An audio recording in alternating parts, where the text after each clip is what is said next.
This next story is about one of the species of animals we share this planet with, the orangutan. And oddly, this story is also about palm oil, the ingredient in so many different consumer products, from ice cream to soap to lipstick. And the need for palm oil is carving away enormous stretches of rainforest in Indonesia. That's where the orangutans live.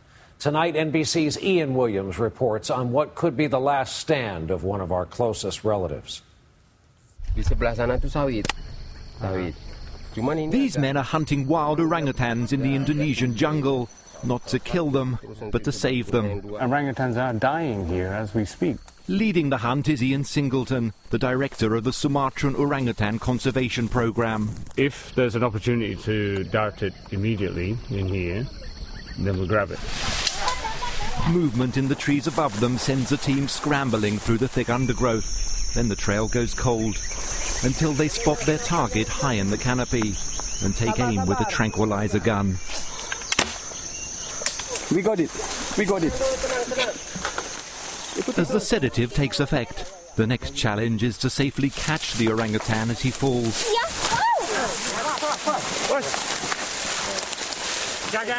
It does look horrific, but this really is the only way of saving these vulnerable animals.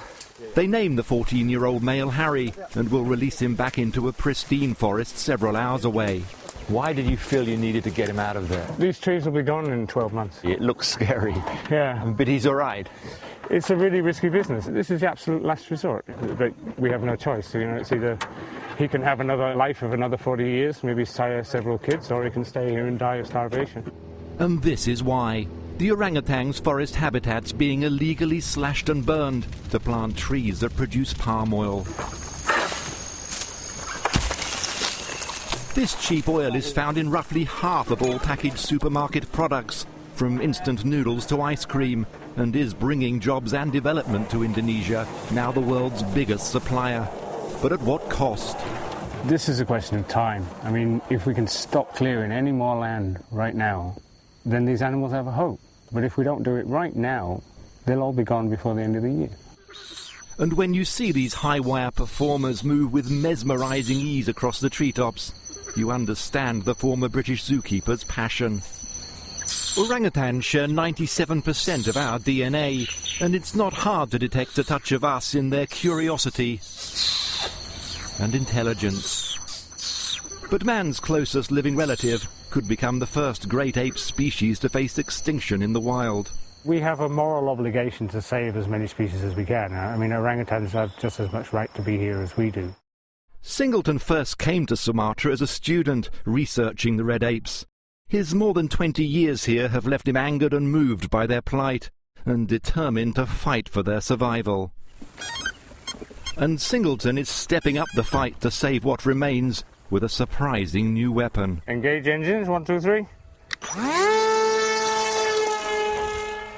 His eye in the sky, a drone with a tiny onboard camera, shows why the island that was once called the Emerald of the Equator isn't anymore, providing proof of the illegal deforestation. I guess most people associate drones with warfare. I mean, do you see yourselves engage in a battle against these plantations? I think you probably could call it a battle against the plantations. The Tripa Peat Swamp Forest, the scene of Harry's dramatic rescue, was once orangutan paradise. Can you see that? Yeah, movement over there. Yeah. But it's now a paradise under siege. Until just a few months ago, all this was pristine peat forest, one of the richest ecosystems on the planet and home to scores of orangutans. Now it looks like this, a scarred and scorched wasteland for just about as far as the eye can see, another victim of the relentless march of the palm oil business. Clearing by fire is illegal, but the Indonesian government has long failed to enforce that law. Over the past 20 years, here alone an astonishing 190 square miles have been cleared to make way for palm oil plantations.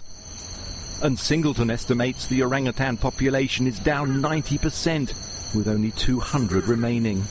But it does seem you're standing on the front line of what is a very important battle. Oh yeah, I think this is make or break. So Singleton is providing a sanctuary for those displaced. He now has 46 orangutans, most of them orphans, currently in his care. In a way, you're running a refugee camp. Exactly, precisely. And trying to find somewhere to relocate them. Yes, that's exactly what we're doing. You still remember me? Huh?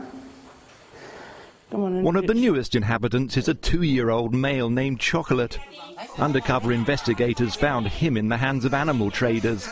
The toddler arrived at the rescue centre hungry, tired and alone. Usually at this age, he'd be with his mum all the time. He'd be very close to his mum for some years to go. Yeah. And what does it mean now that he's been wrenched away from her and she's probably dead? It means he has to learn things for himself. Yeah. The bond between mother and baby is one of the strongest in the animal kingdom. They remain together for up to 9 years. Singleton doesn't like to be called a surrogate mom and doesn't look much like one. Though many of the youngsters, when they first arrive, are dependent on him and his staff. Their goal is to teach them skills they need, even how to climb trees, so one day they can be returned to the wild. He's one of the lucky little survivors, yeah? You get a second chance at being a wild orangutan. Singleton now has an unexpected ally, Nestle.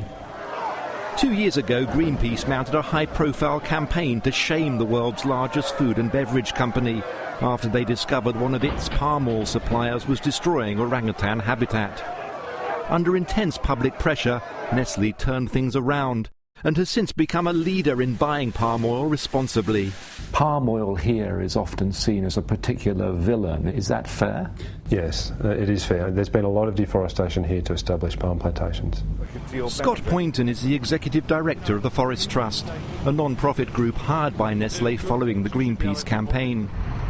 He says it is possible to plant palm oil trees on land that has already been cleared and logged.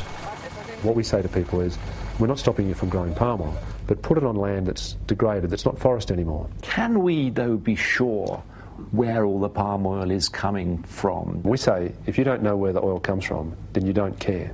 You don't care whether the oil is killing orangutans. We can put people on the moon. Surely we can work out where a ton of palm oil comes from. Back in Sumatra, we obviously wanted to talk to the companies under investigation for the destruction of Harry's home in the Tripa Peat Swamp Forest. We're now driving across Medan to the office of Callista Alam. That's one of 2 companies being investigated.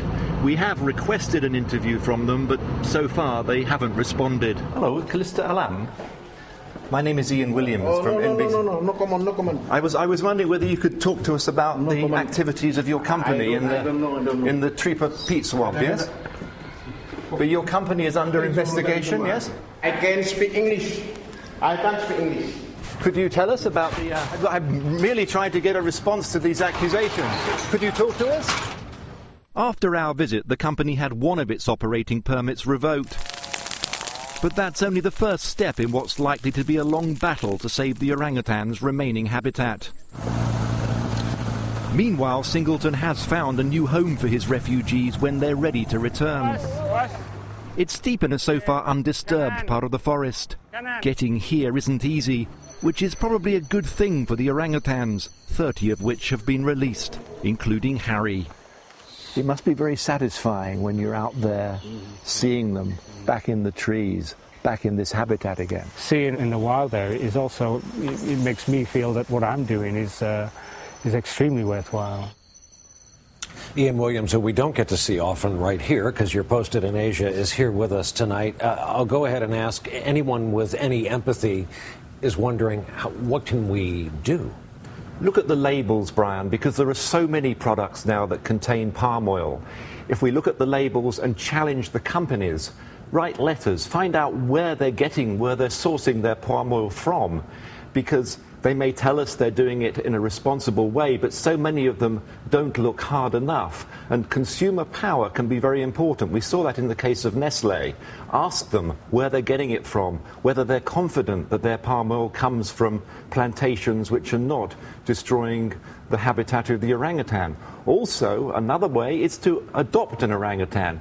Not literally, they may be cute and cuddly, but we shouldn't be taking them home, but a virtual adoption. Ian Singleton's organisation has a website, which we have the address of on our website, where we can sponsor an orangutan, one of those little toddlers, support its rehabilitation. It costs $1,000 a year to look after these toddlers and receive information about how well they're doing, Brian. All right, we'll link to all of that on our website tonight. Ian, thank you very much. Good to see you here.